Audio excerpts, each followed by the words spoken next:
up, ladies? We're back again for another series of Mix It Up with CrossFit. And you might be wondering, why are Callie and Jay wearing the same clothes? And well, that's because we're here in Connecticut and it has been snowing a lot. So we had to reschedule and we're doing a lot of these videos today. So it's not just that we don't have any other clothes to wear, right, Jay? I just don't have any other clothes to wear. This is my one outfit I have that I wear every day. Yeah, I don't do laundry. Very efficient. Yeah, it's efficient. It saves time. Saving water, I like it. Speaking of saving time. Speaking of it. This is a workout that we're gonna be doing together, which you said combines a few modalities. Two modalities, yeah. Okay. So what we're gonna look to do today is put together just a classic, if you want to think, CrossFit workout, okay? And that involves running and thrusters. What we're gonna actually run on today, because we are in the Northeast and it's very cold out and snowy and icy, this is one of my favorite pieces of equipment. This is the Trueform runner. I'm going to give Trueform a little bit of a shout out because they are a Connecticut-based company. Oh, they are? Yes, they're out of, I want to say Guilford, but there's in that kind of shoreline area. And it's non-motorized. So you get, there's no motor and it completely is run by your power and kind of what you do. So that's what's kind of phenomenal about this is that like, you can go as fast as you want or as slow as you want. So it's like a hamster wheel. It's a hamster wheel.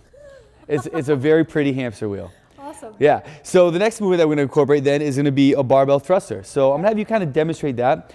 Cal, you can pick up that barbell, put it on your shoulders. And I'm actually going to have you rotate to the side this way. Just be careful of the Trueform. Good. Now, if we talk about this quickly, it's going to be very similar to the wall ball that we talked about, okay? So the difference is like the load is still kind of anteriorly put, so front of your body, just like the wall ball, but it's going to be resting on the shoulders. So from a movement technicality standpoint, I want to see your elbows nice and high. That's going to create a nice shelf with the shoulders, or I want that bar resting. If your elbows drop too low, then for most of us, that's going to do two things. One, that's going to have the bar slide down your shoulders, which can put more stress on your shoulder, and or just make the movement a little bit more harder, okay? So up here.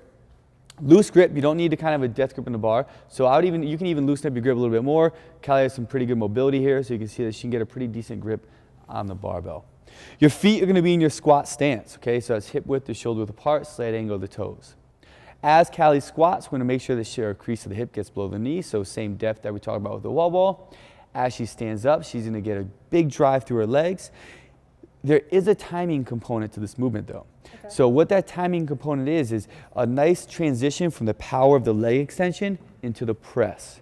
So what I want you to focus on as you drive out of this squat is creating the power of the barbell to travel off your shoulders from your hips, not your arms. So that means the bar is going to be on the shoulders, shoulders, shoulders. The hips are going to aggressively open, and then you're going to feel that bar kind of raise as you press overhead. Okay? So let's do 3 reps. Nice, and reset. Good, and reset. Good, and hold. Now, we talked about this as the wall ball. One thing we do want to be careful of is the spinal position, right? So we don't want to be kind of too arched. And a lot of that for Callie is just awareness. So if you've never done this before, you need to first create that awareness. So when you're having weight go overhead, you can keep that spine nice and neutral. Now, the second timing component, Cal, to this movement is coming down.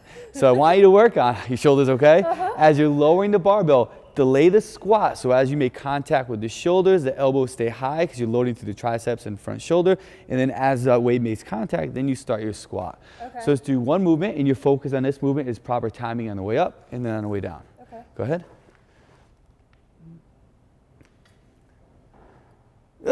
You squatted too soon. Let's try it again. Up, press, squat, and press. Overhead, now lower that barbell, now squat, So you want to wait for that bar to make contact with your shoulders, because again, this is the shelf. This is what's kind of holding that weight, right? So you don't want to start the movement without that weight on the shelf, because it might kind of cause your pattern to be off. Okay. One thing I do want to address, I know I'm kind of talking a lot right now, so I'll kind of recap all this before we get started, is your thumbs. Right now, Callie has an open grip. This is kind of sometimes called the suicide grip. We call it the suicide grip because this means there's no protection of the barbell, right? So with newer people, I would say definitely wrap your thumb around the barbell. Other way. Yeah. Oh, that way. Like that. That's just going to add a little bit more grip, a little bit more protection for yourself. Okay, so now to recap what we just talked about, we have the bar set up high in the shoulders. This is creating the shelf. We're going to keep the chest upright. As we squat, the crease of the hips is going to get below the knee. We're going to make sure we have a good alignment between the knees and the toes. The movement's gonna come from a powerful leg and a big hip extension, which is gonna get the barbell to travel off the shoulders. Good lockout position overhead, right? Okay. We'll keep it simple. So now let's get into the work. Hey, you put that down, Cal. So what we're gonna do for the workout, we're gonna do 3 rounds. We're gonna do a 400-meter run or a 0.25 distance on the true form into 21 thrusters. We're then gonna go 400-meter run or 0.25 in the true form, 15 thrusters, 400-meter run, 0.25 into 9 thrusters. Again, 21, 15, 9 with the thrusters. The run stays at 400 meters. One variation of this workout, and that's again a task priority. We can do a time priority, which is we might say we're gonna go 15 minutes, 400-meter run, 21 thrusters, as many rounds or reps as you can. I mean, like we've been talking about with all these workouts, there's so many variations that you can do. There's so many ways you can kind of mix and match to put it to what you want, what kind of time domain you want to get, what kind of intensity you want to get, what kind of weight you want to get. So we're just going to the world is our oyster with this. And the good news is this sounds hard, whatever Jay's talking about, but I don't really know exactly what he's saying. Like, I know what 15 reps of 185 on deadlifts are. Like, okay, I don't understand this, so you just kind of do it, right? Yeah, you just kind of do it. Have some fun with it, right? If you're not having fun with it, then what's the point? So, exactly. So let's get to work. All right. Let's hop on the true form. Here we go. So go ahead and start running. Arms up.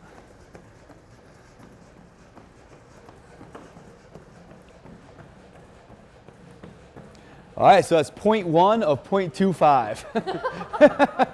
We're going to keep going. Eyes up.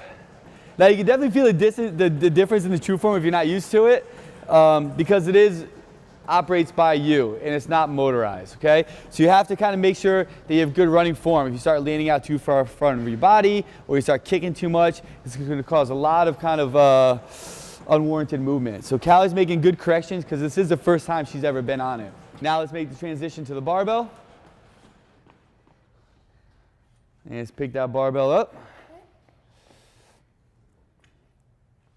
Bars on the shoulders, elbows high, and let's go. Start thrusting.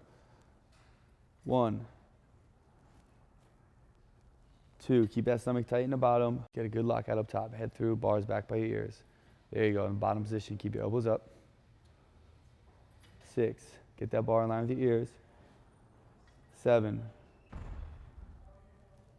8, don't use those legs. 9, one more, get the head through up top, let's get one more.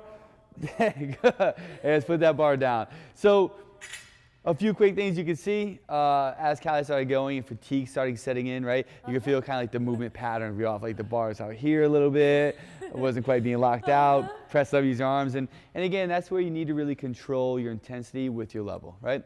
So at that point, I would maybe say let's put the bar down, take a short break, gather ourselves, and let's do a few more reps, you know? Kind of go that way. As you get more progressed, then obviously look to kind of increase your intensity. Run a little bit faster, try and go unbroken, go a little heavier in weight, you know, kind of see what you can do. Right. Good, I'd say more, but I can't. High five me, high five me. Nice job. All right, cool. So as you can see, I'm still a little out of breath. So Jay, why don't you just wrap up and explain what just happened? Yeah, so that's the beauty of CrossFit, and that's the beauty of intensity. You know, it's really like Callie picked up the intensity on the runner. She picked up the barbell, did the thruster. She started doing things that kind of you've never done before, and different combinations, different sets, different loading parameters. And again, that's just like what we talked about before, creating a good stress response to create change. Whether you're looking for hypertrophy, whether you're looking for conditioning, whether you're looking for just for some sort of like post-workout burner. So I'm proud of you. You did awesome. That was great. Well, thank you. Yeah. And shout out to True Form. True Form again for holding it down for CT for the hamster wheel machine. The hamster wheel machine, yeah. That's pretty awesome. Yeah. So do you know what we're going to be doing next week? Are we going to do another couplet exercise?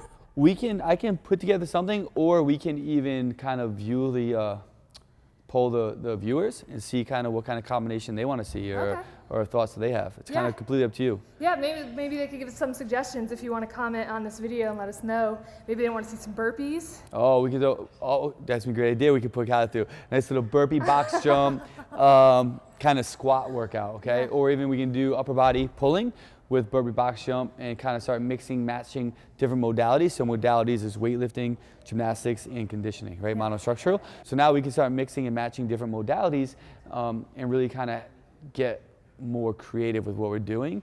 And if viewers want to see something geared more towards legs, geared more towards core strength, geared more towards arms, kind of whatever it may be, we can kind of play with that as well. Awesome. Yeah, remember, we're here for you. And Jay's super smart, as you can tell when he talks. But just throw out whatever you want to ask us about, or you have questions, just throw it out in the comments, and we'll be sure to explain it in a way that you can process it, because Jay can do that too. Awesome. Thanks, Cal. This is great. Appreciate it. Thank Awesome. you, Jay. Yeah. All right. Catch you guys next time.